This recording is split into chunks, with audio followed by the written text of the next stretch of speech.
Assalamualaikum warahmatullahi wabarakatuh. Kalau makan jangan lupa bawa ransel. Kita sukseskan PKS TV Sulawesi Selatan. Sulsel. Jangan lupa untuk terus subscribe, like, share, and comment untuk PKS TV Sulawesi Selatan. Negara seperti Jepang, saya beberapa kali juga ada komunikasi dengan pengusaha dari Jepang ya. Mereka banyak sekali inovasi yang dilakukan untuk men-solving permasalahan sulitnya melakukan penangkapan di laut lepas gitu.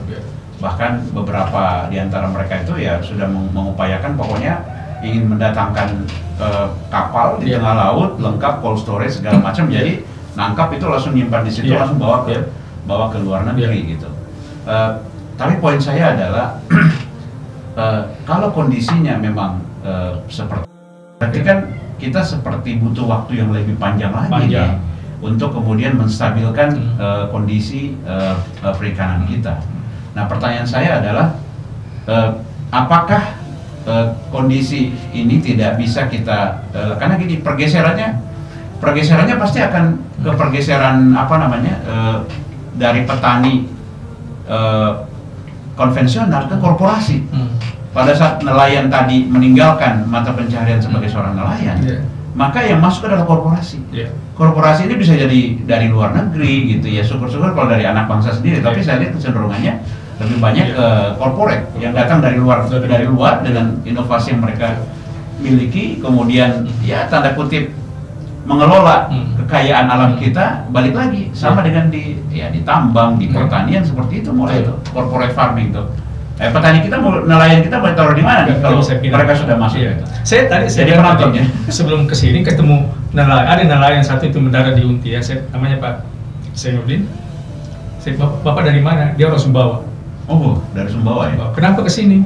Sudah berapa kali masuk di, saya baru 2 kali masuk ke sini, dia ngambil bahan bakar, ikannya sudah masuk ke pedagang, belum dibayar. Padahal dia mau beli bahan bakar. Susah sekali ini. Dia bilang, bisakah itu misalnya begitu kau terima barang, minimal ada bahan bakar biar mereka bisa turun lagi kan? Iya, betul. Dan seterusnya ini masalah-masalah klasik yang sering muncul. Pada sebenarnya memang begini Pak Ketua, sebenarnya kalau kita bicara tentang nelayan ini kan itu pasti tidak akan tutup lah, kira-kira begitu ya. Cuma memang pertanyaannya adalah siapa yang akan memanfaatkan ini. Memanfaatkan ini kan jelas bahwa nelayan kita itu kan sudah sangat terbatas kemampuannya ya, sangat terbatas.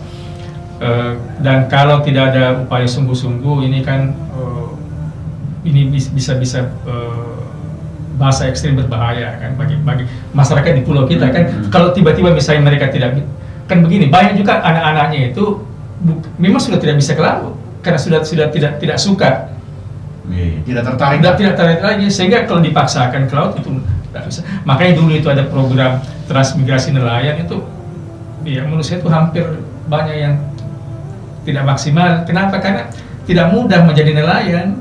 Udah usah menangkap ikan di kapal saja itu belum tentu bisa, tidak mampu kan, apalagi nangkap ikan. Beda dengan di darat. Di darat orang kota, tukang kayu, tukang batu untuk dijadikan gampang. Menanam itu kan mungkin 1 jam sudah bisa kan, tapi nangkap ikan itu belum tentu mereka bisa. Harus punya skill. Punya skill kan, dan seterusnya ya. Saya jadi memang miris sekali kalau, makanya sebenarnya kan kasus pencurian ikan ya itu karena kita tidak mampu. Saya pernah tuh waktu ke Filipina ya, diajak teman saya tuh subuh-subuh, ayo kita ke pelelangan gitu. Diajak, kebetulan waktu di daerah Mindanao, diajak sampai di sana, ditawari tuna gitu kan, tuna bagus-bagus nih gitu kan. Ternyata dia bercanda aja. Saya tuh dikasih tahu gitu, wih mahal sekali tuna ya. Kamu tahu nggak dari mana tuh? Dari Indonesia katanya. Sambil ketawa-ketawa dia ngasih tahu saya tuh. Satu kesalahan terbesar kita, saya sering bicara kesalahan terbesar kita selama ini, atau ini agak ekstrim saya sampaikan, ketika pencurian di laut, yang ditambah di laut adalah polisi, tentara. Harusnya ketika pencurian itu marak, yang ditambah di laut adalah nelayan. Kalau nelayan kita ada di situ ngambil, nggak ada pencurian datang. Jadi pencurian kalau emang nggak ada yang nyampe ke situ nelayan kita gitu. Karena kalau ada nelayan, saya kira nelayan asing nggak mungkin masuk. Jadi kalau di daratan itu sama seperti tanah kosong, nggak digarap, nggak ada yang garap, gitu kan. Jadi ada yang datang. Jadi itu, saya selalu bilang ini kesalahan terbesar kita itu salah satu ya. Ya tentu ini kan kalau mau dijelaskan tapi ekstrimnya seperti itu. Kenapa? Karena nelayan kita tidak ada di situ. Dan memang sebenarnya Pak Ketua, memang ada kebijakan internasional kalau suatu negara tidak mampu mengelola sumber dayanya, itu boleh mengundang negara lain. Itu memang sebenarnya pasal itu yang dipakai. Itu yang dipakai. Tapi kenapa sih bukan nelayan kita harus yang dibalik harusnya gitu ya? Diperkuat. Kita perkuat. Sama lah di daratan kan. Kita kan impor beras. Kenapa bukan teknologi pertanian kita yang kita tingkatkan? Ditingkatkan, ini banyak sekali. Ini mungkin pertanyaan lanjut nih, Pak Tamsir, terkait dengan bagaimana menginvite millennials masuk ke nelayan. Ya. Saya nggak tahu sudah sejauh mana effort yang dilakukan untuk mendatangkan atau menghadirkan millennials, karena ini kan bisa disebut sebagai regenerasi harusnya. Ya mungkin tidak harus anak nelayan yang kemudian melakukan suksesi itu, tapi bisa jadi anak bangsa yang lain lah, yang bukan anak nelayan, yang kira-kira kita invite. Nah, kira-kira ada hal yang menarik nggak sih yang bisa ditawarkan kepada millennials untuk bisa tertarik masuk ke sektor perikanan gitu? Ada nggak kira-kira, Pak? Jadi beberapa tahun yang lalu, mungkin 10 tahun lalu, itu KKP sebenarnya sudah punya program regenerasi nelayan. Oke. Itu ada ya. Jadi yang disasar itu memang adalah anak-anak pulau atau keluarga-keluarga nelayan yang memang kan secara kultural kan sudah dia ada di pulau, ada di laut, setidak-tidaknya kan dia bisa berenang, naik kapal tidak mabuk dan seterusnya kan. Tapi tinggal diberi dia bagaimana mencintai pekerjaan menjadi nelayan kan. Nah, itu terus diberikan pendidikan, diberikan pelatihan dan seterusnya. Tetapi kan mereka itu kan maunya menjadi nelayan yang modern kan, bukan lagi seperti yang misalnya seperti orang tuanya lah. Kan dulu kan begini, dulu itu kan nelayan pergi mencari ikan. Kemudian itu sekarang sudah berubah, pergi menangkap ikan. Pergi menangkap ikan. Beda kan? Kalau pergi mencari ikan itu kan dia bangun turun mau kemana ini? Cari kan? Namanya cari kan? Sekarang ini sudah menangkap ikan. Jadi mereka itu sebelum turun mereka sudah tahu saya harus ke titik sekian. Karena saya cari ikan ini kan. Kalau saya mau cari ikan ini saya ke titik ini kan. Memang pemerintah sudah punya data. Sudah sampai ke situ. Sebenarnya sudah ada datanya, makanya sekarang nelayan kita sebenarnya sudah cukup modern, Pak Ketua. Hampir semua nelayan kita sudah pasti menggunakan GPS. Mereka sudah tahu mereka mau kemana kan, dan seterusnya. Cuma sekali lagi memang sebenarnya sudah ada peningkatan dalam rangka regenerasi itu, tapi itu tadi selalu masih ada kekecewaan ketika misalnya ikannya banyak kan, terus sampai ke ini dari pembeli misalnya kan. Kalaupun ada pembeli yang tadinya harga misalnya 50.000, ya karena banyak stok, ya kalau 10.000 harga dibeli murah kan, daripada nggak dapat sama sekali kan. Kalau saya simpan sampai sore tidak ada es, tidak ada cold storage kan 10.000 pun kembali lagi pada ketertarikan terkait dengan tingkat kesejahteraan. Jadi ujung-ujungnya itu kalau bahwa mereka itu kemampuan di laut itu saya kira itu tidak terlalu susah. Tinggal sekarang bagaimana ada jaminan bahwa apa yang dia dapatkan, dia bisa mendapatkan ikan, ya. Kemudian apa yang bisa dapatkan itu memang harganya pantas. Iya. Kira-kira ada informasi nggak Pak Tamsir terkait dengan berapa sih pendapatan rata-rata petani kita itu, nelayan kita itu di Sulsel mungkin saat ini, ada nggak gambaran datanya mereka per bulannya berapa gitu? Ya, yang jelas itu kan masyarakat termiskin adalah masyarakat nelayan, masyarakat pesisir. Gitu ya. Itu angkanya itu saya lupa. Jelas itu masyarakat, kalau kita cari masyarakat paling miskin paling itu pasti masyarakat nelayan, masyarakat pesisir. Itu dibandingkan dengan petani darat pun nelayan mereka lebih itu tadi itu sebenarnya kan ya. Sebenarnya setiap hari mereka bisa mendapatkan ikan, tetapi apakah ikan itu bisa dijual, itu kan masih menjadi masalah kan.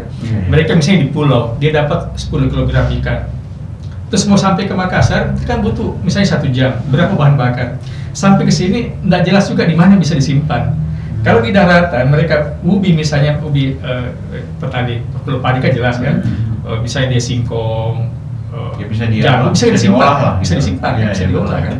Dan seterusnya. Kalau ini kan udah luar biasa. Jadi masalah-masalah seperti itu yang sebenarnya kalau saya lihat ini konsepnya kan di samping teman-teman di KKP di provinsi, kabupaten, kota juga kadang-kadang sudah tahu caranya itu, terus ataukah mereka bisa mencontoh di luar kan, di luar negeri kan nelayan itu kan sejahtera kan. Itu dia, sama petani di luar negeri juga itu sejahtera. Ya kalau petani kita bisa baca ya, mungkin karena landholdernya besar ya, cukup luas lah, misalnya di atas 5-10 hektar gitu kan.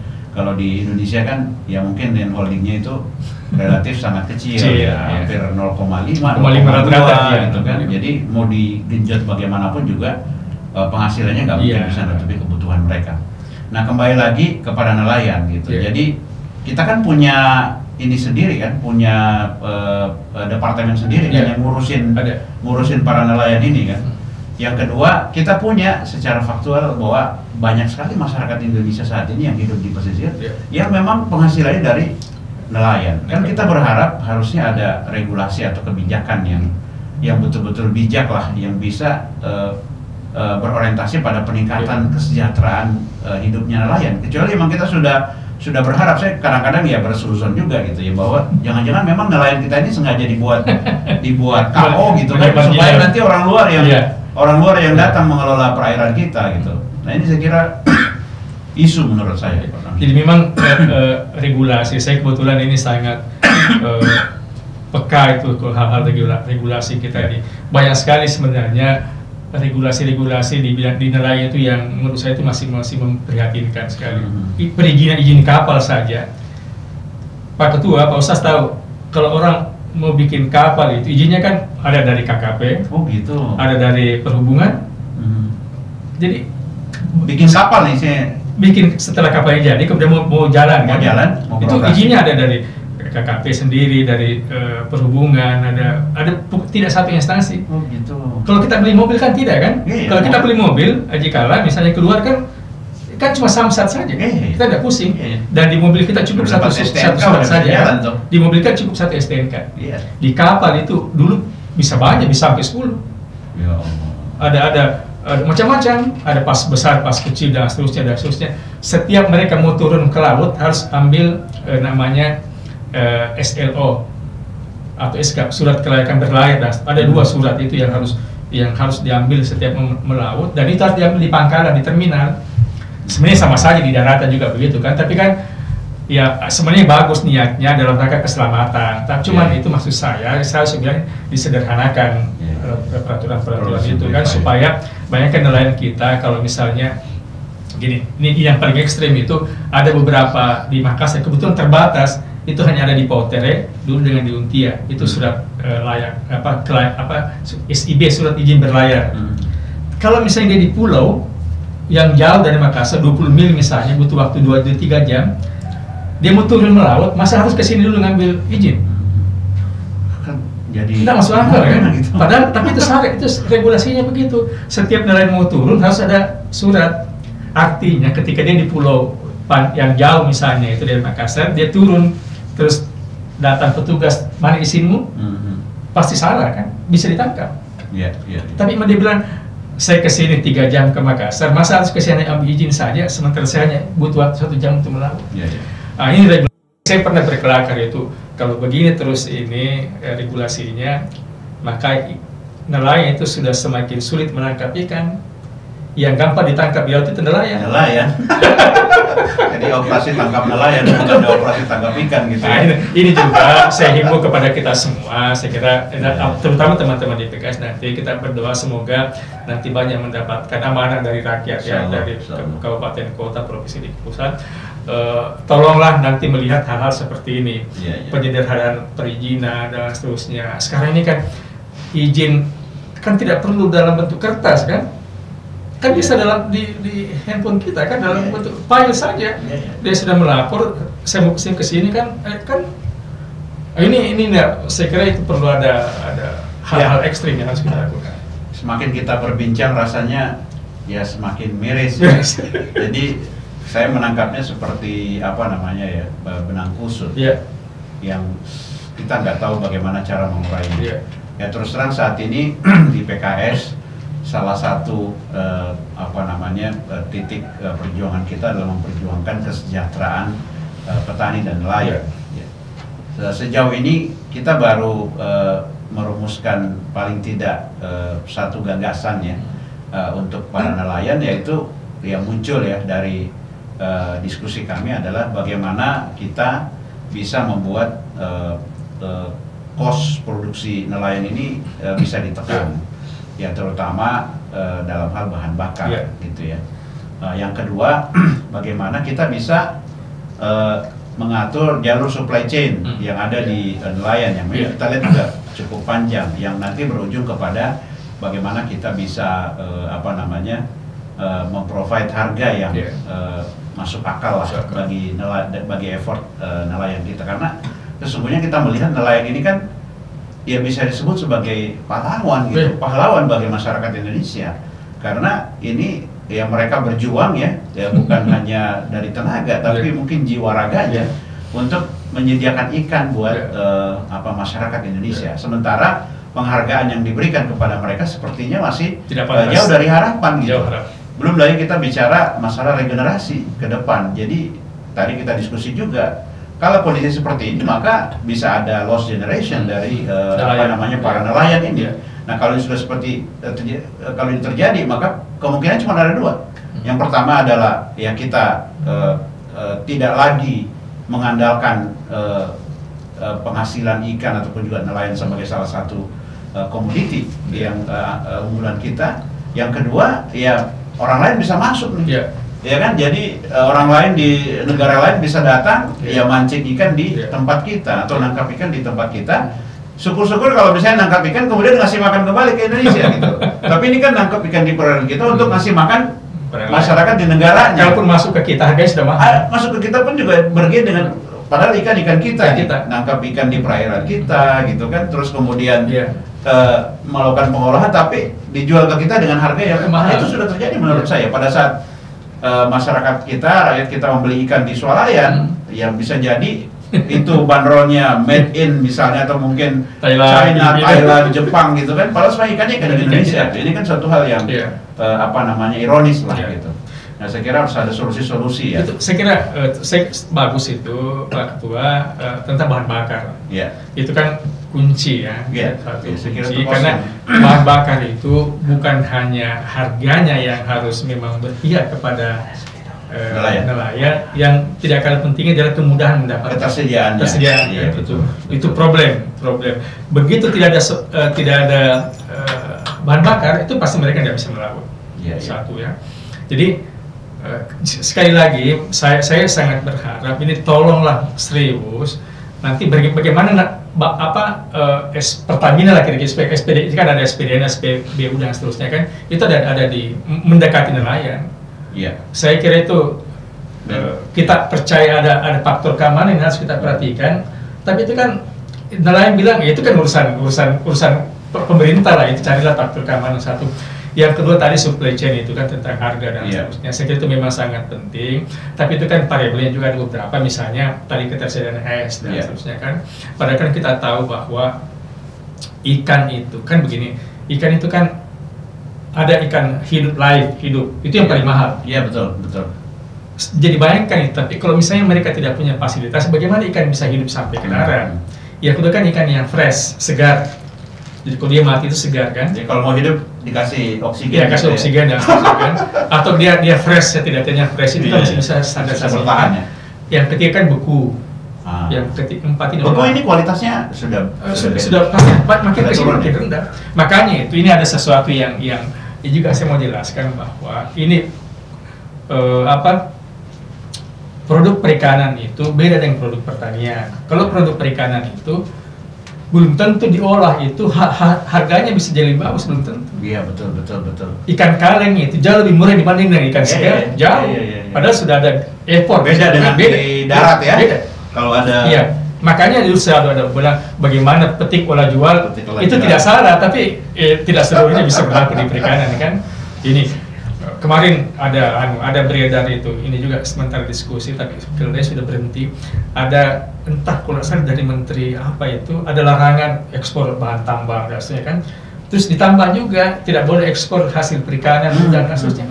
ini kita miris sekali ini, kenapa dilarang gitu kan? Iya. Harusnya diolah dulu kan, kira-kira begitu kan? Diolah belum tentu lebih. Ini berarti kan, naik, berarti ini kan ada mispersepsi gitu kan? Iya. Jadi saya kira PKS kita sangat berharap ini ya, berharap selama ini kan perhatian terhadap rakyat kecil kan, saya kira kita tidak ragukan ya. Cuma memang ke depan memang saya kira supaya lebih menggigit itu usulan-usulan itu tentu perlu lebih teknis kan. Sekarang ini kan sebenarnya kebijakan itu sudah ada, tapi kadang-kadang tidak jalan, misalnya kan ada mispersepsi dan seterusnya, sehingga ke depan ya betul-betul itu tadi ada pemahaman yang pas ya, memahami bagaimana sih komoditas ini dan seterusnya. Karena ikan itu kan ciri-cirinya pertama dia musiman, yang kedua mudah busuk. Itu kan, yang ketiga jauh dari konsumen.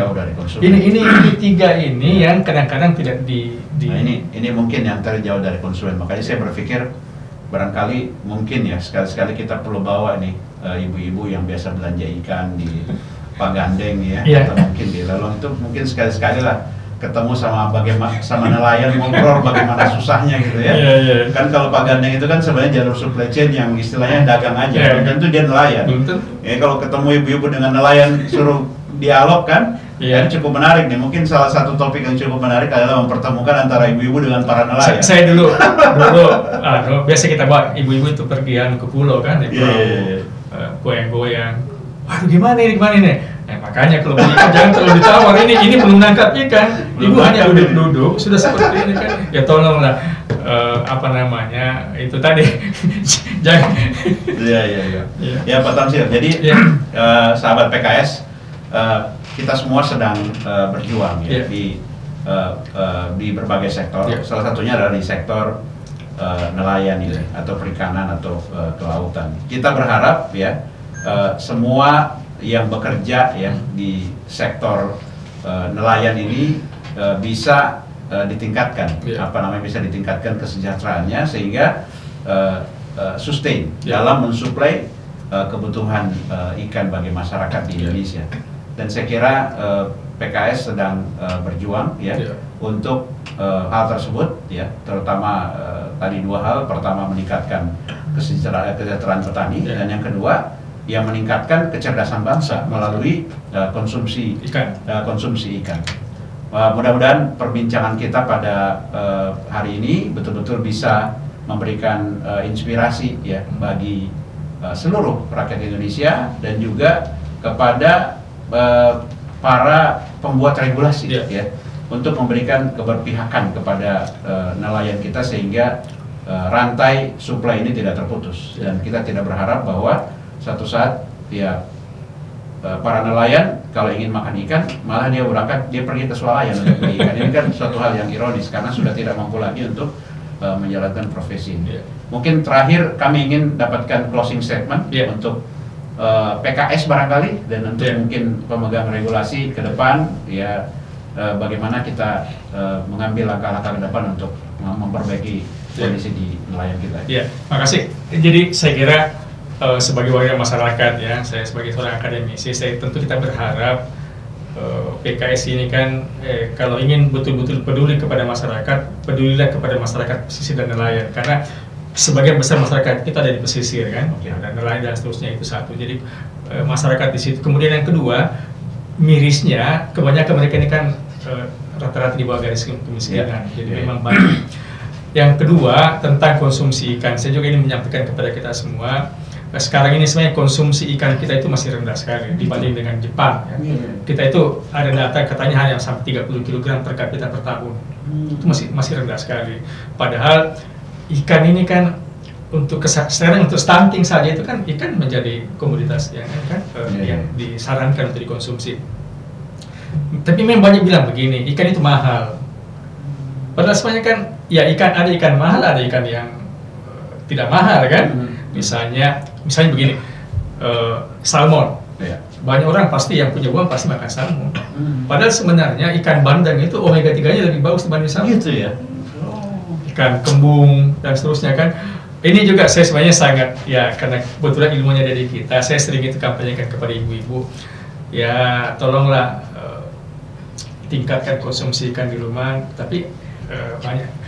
Kemudian yang berikutnya saya kira banyak regulasi memang yang perlu, dan ini kan saya kira teman-teman PKS, teman-teman politisi ini kan memang yang punya kewenangan di situ kan. Tolonglah apa yang sudah ada, biasanya sudah bagus, tapi kadang-kadang itu tidak diterapkan dengan secara utuh, ya. Satu.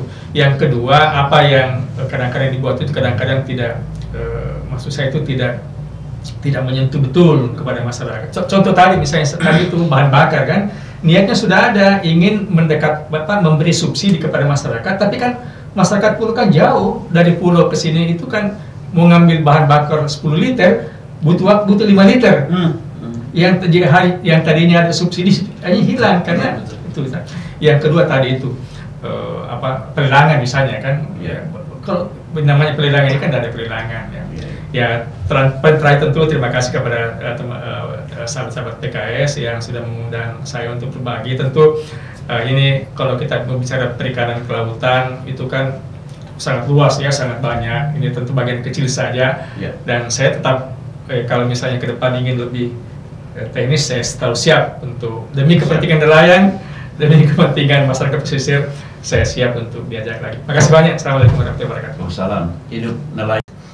Baik, sahabat PKS dimanapun Anda berada, demikianlah perbincangan kita hari ini dengan Pak Dr. Tamsil, Insya Allah pemerhati perikanan dan kelautan di Sulawesi Selatan, dan mudah-mudahan perbincangan ini sedikit banyak bisa memberikan inspirasi buat kita dan bisa menjadi bahan ya bagi seluruh pengambil kebijakan untuk bisa lebih meningkatkan keberpihakan kepada nelayan. Saya Amri, sahabat petani dan nelayan. Terima kasih. Assalamualaikum warahmatullahi wabarakatuh. Assalamualaikum warahmatullahi wabarakatuh.